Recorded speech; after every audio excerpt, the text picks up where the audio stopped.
Assalamualaikum warahmatullahi wabarakatuh. Perkenalkan, nama saya Fakhrul Alamuddin Al-Zulfi, NIM 1905 12 14 021 dari kelas SI 2019A. Kali ini saya akan menjelaskan tentang dynamic routing. Kalau kemarin kan udah static routing.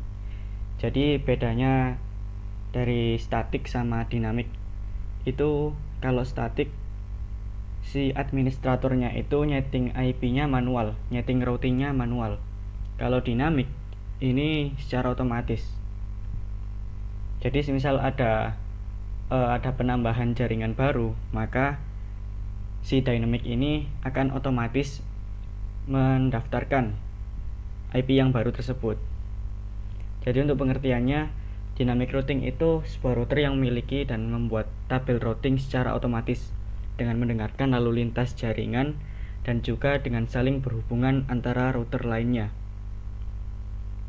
Protokol routing mengatur router-router sehingga dapat berkomunikasi satu dengan yang lain dan saling memberikan informasi satu dengan yang lain, dan saling memberikan informasi routing yang dapat mengubah isi forwarding table tergantung keadaan jaringannya. Kemudian ini dynamic mempelajari sendiri dynamic mempelajari sendiri rute yang terbaik yang akan ditempuh untuk meneruskan paket dari sebuah network ke network lainnya.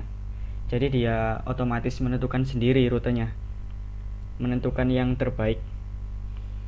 Administrator tidak menentukan rute yang harus ditempuh oleh paket-paket tersebut.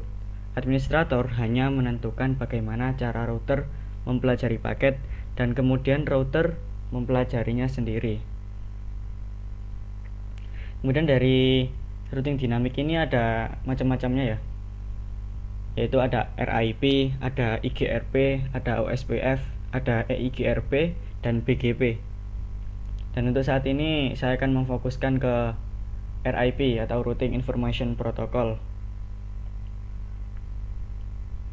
Ya, ini ada kelebihan sama kekurangannya routing dinamik. Dan kita masuk ke RIP. Itu merupakan sebuah protokol routing dinamik yang digunakan dalam jaringan local area network dan wide area network. Oleh karena itu, protokol ini diklasifikasikan sebagai IGP atau Interior Gateway Protocol. Protokol ini menggunakan algoritma Distance Vector Routing. Dan ini ada cara kerja RIP. Yang pertama yaitu host mendengar pada alamat broadcast jika ada update routing dari gateway.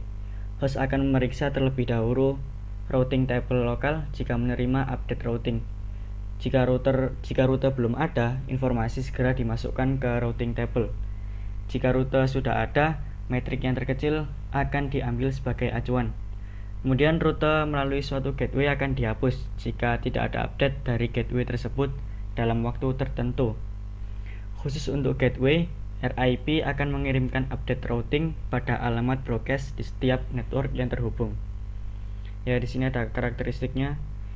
Ini nanti kita menggunakan routing RIP versi 2 ya. Nah, langsung saja kita masuk ke skenario-nya. Di sini saya sudah membuat skenario yang agak sedikit berbeda dari skenario yang ada di modul.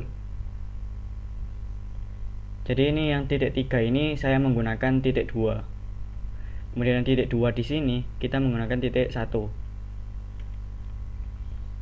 Di sini ada jaringan seperti kemarin ya untuk klien-kliennya. Langsung saja kita konfigurasi dari klien-kliennya, kemudian nanti ke routernya. Di sini networknya 1.0. Untuk klien kita menggunakan titik 2. Subnet masknya pakai 192. Kemudian gateway-nya yaitu IP router kita pakai titik 1.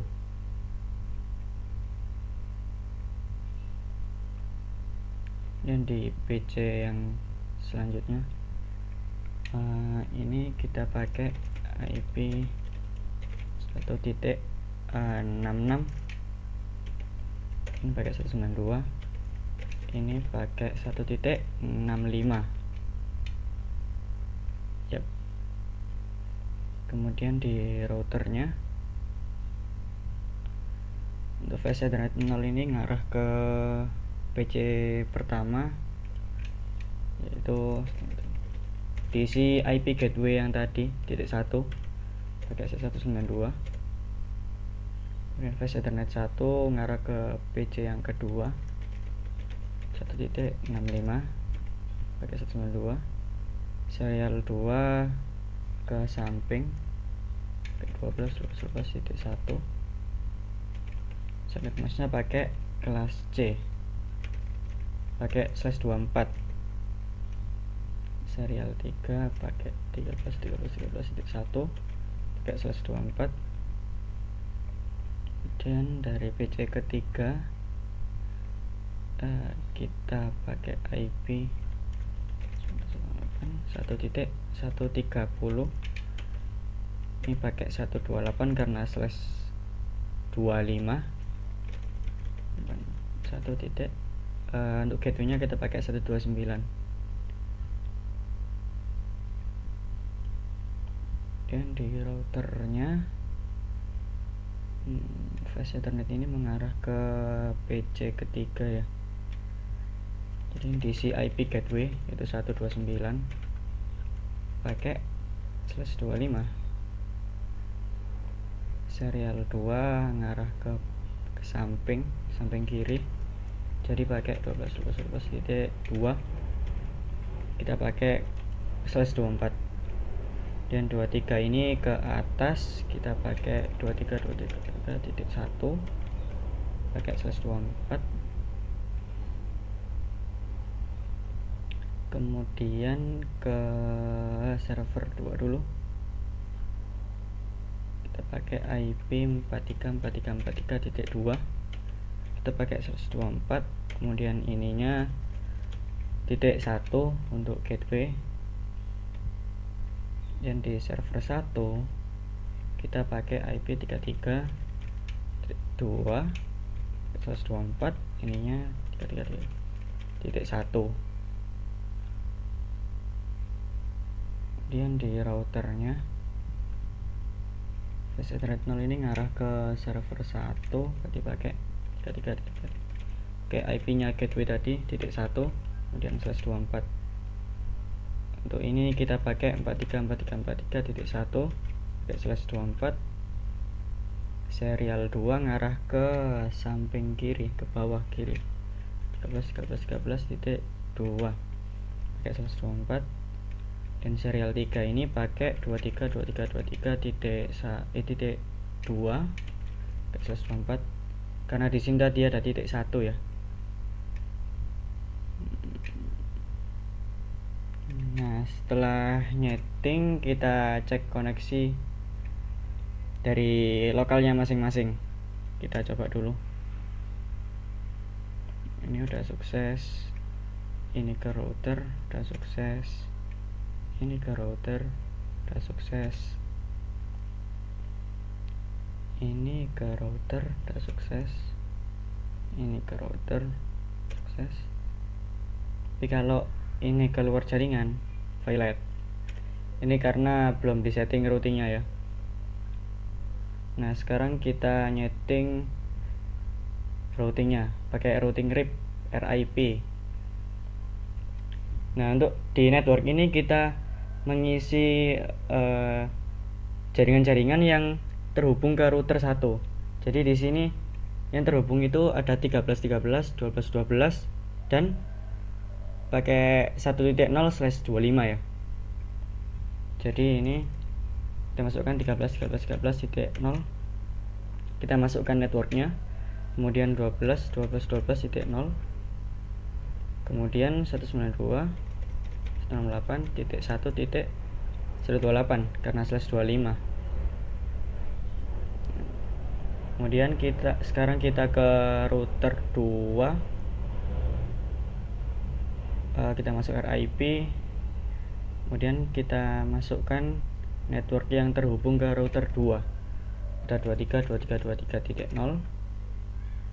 kemudian 12.0, dan untuk ke kliennya 128 pakai slash 25 168.1.128. Kemudian ke router 3 masuk ke RIP, kita tambahkan. Jadi sini ada 43.0,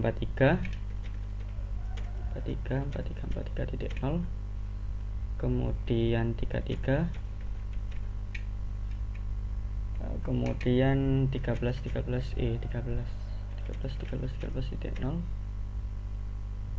dan 23.0.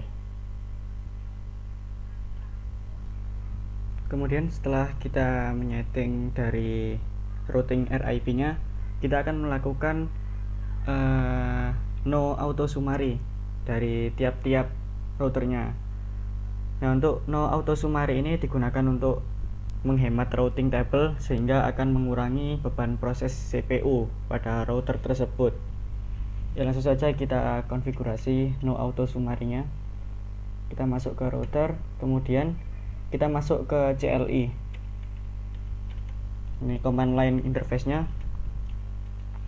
Kita masuk ke RIP dulu agar ini terganti. Jadi config router. Kemudian kita melakukan command no auto summary. Kita enter. Kemudian kita mengetikkan lagi untuk version 2. Ini untuk versi RIP-nya. Nah, sudah. Kemudian kita ke router yang lainnya.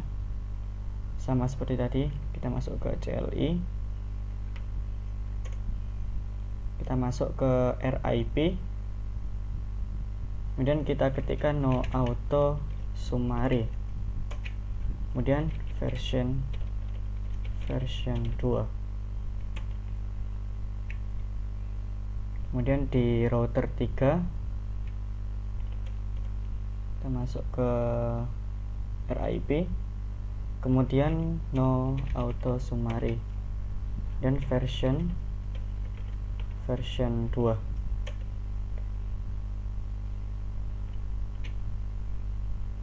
Nah, kemudian kita akan menampilkan tabel routingnya pada masing-masing router. Untuk router pertama,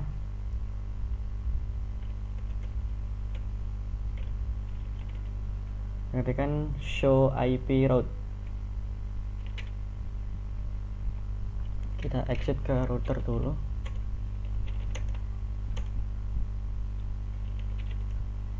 Kita disable. Nah, di sini kita show IP route. Nah, kemudian tampil. Ini di router 1. Nah, untuk C ini berarti udah connect. Kemudian kita lakukan ke router 2 nya. Kita cek yang di router 2.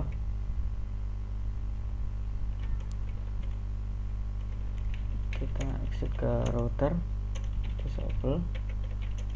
Kita show IP route. Nah, ini untuk tabel routing di router 2. Dan di router 3 kita exit dulu ke router, disable, kemudian show IP route. Nah, ini tampil tabel routingnya. Kemudian kita coba mengirimkan paket menggunakan Simple PDU. Kita masuk ke mode simulasi dan kita edit filternya menjadi ICMP saja. Kemudian kita coba dari PC1 ke PC2, PC1 ke PC2.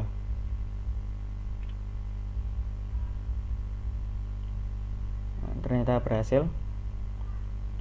Kemudian dari PC1 ke PC3, dari PC1 ke PC3.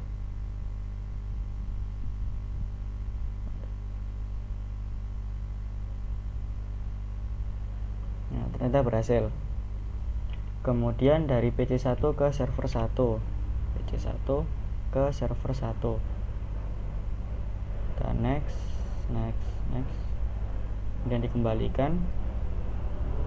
Nah, ternyata udah bisa, sukses. Kemudian dari PC1 ke server 2, PC1 ke server 2, kita next.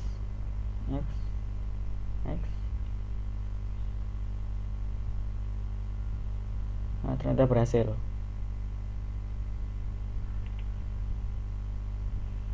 Kemudian kita coba dari PC3 ke server 1, PC3 ke server 1, kita next,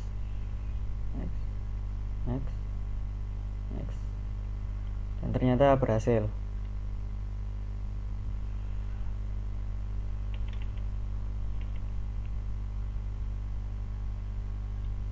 Kemudian setelah melakukan percobaan tadi, kita masuk ke mode real time, kemudian melakukan tracing seperti ini, tahapan-tahapan ini.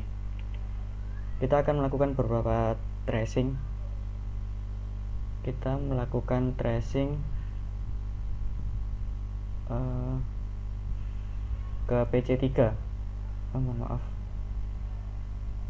command prompt. Kita melakukan tracing ke PC3. Tracer untuk IP PC3 itu 1.130. Nah, maka akan tampil rute yang dilewati dari PC1 ke PC3. Kemudian kita tracing ke server 2, IP-nya 434343.2.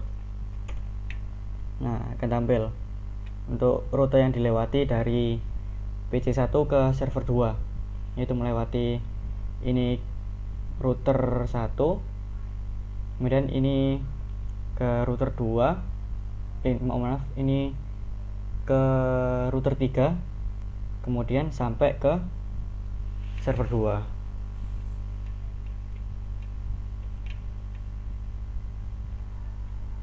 Kemudian kita coba untuk memutus jaringan dan memutus salah satu interface yang terhubung. Kita coba kita matikan yang ke SE2. Kita coba matikan serial 2, kita off kan. Nah, kemudian kita coba mengirim lagi, mengirim paket lagi dari PC1 ke PC3. Kita masuk ke simulasi aja dulu, dari PC1 ke PC3. Maaf, PC1 ke PC3. Kita coba. Untuk yang interface di SE2 yang tadi saya disable ya, jadi akan lewat atas. Kita next, dan ternyata berhasil. Jadi dapat disimpulkan bahwa routing dinamik ini mencari rutenya secara otomatis, dicari sendiri sama routingnya. Jadi misal kalau di sini putus, maka dia akan mencari jalur lainnya, seperti itu.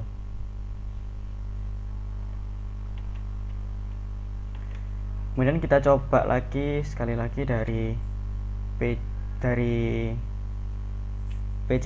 ke PC2 aja. Kita coba, kita next, maka akan lewat atas.